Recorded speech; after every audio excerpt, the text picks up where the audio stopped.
Why is it that whenever we come across someone with a mental illness like depression, we assume one of two things?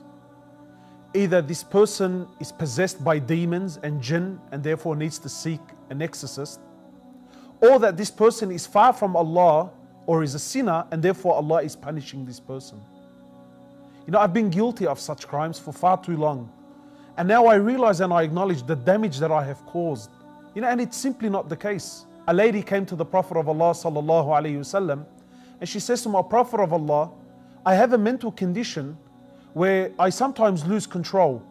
Can you make a prayer to Allah and ask Allah to cure me? So the Prophet of Allah, he said to her, look, you have one of two options. I can either ask Allah for a cure and you will be cured, or you can be patient on your illness and for you is paradise. And the amazing thing is here that the Prophet of Allah acknowledged that she had a mental illness and did not tell her that no, that you are possessed by jinn, or that you are far from Allah, that you're a sinner and that Allah is punishing you. My brothers and sisters, the World Health Organization states that 1 in 4 people will be diagnosed with some sort of mental illness at some stage in their lives. These are statistics that we cannot ignore. Mental illness is very real. What is mental illness?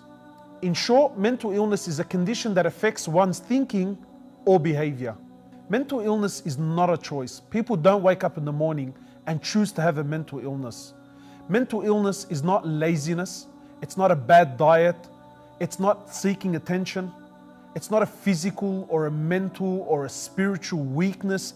Mental illness is very real.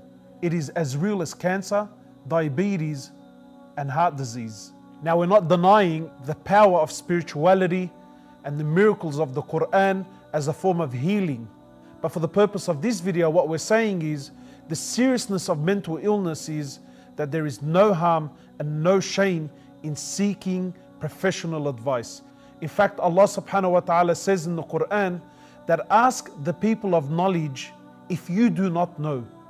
And our Prophet has said sallallahu alaihi wasallam, and this is the blessing of Islam, that seek the cure of your illnesses, for verily every illness that Allah brings down, He also brings its cure along with it. So please, if you feel in any way, shape or form that you may be suffering from the symptoms of mental illness, do not be afraid. Start a conversation with your GP, with a psychologist, with a social worker. Go seek professional help. And we as a community need to support our fellow brothers and sisters that are suffering. We really need to start showing people help and support, because that is what a true Muslim does.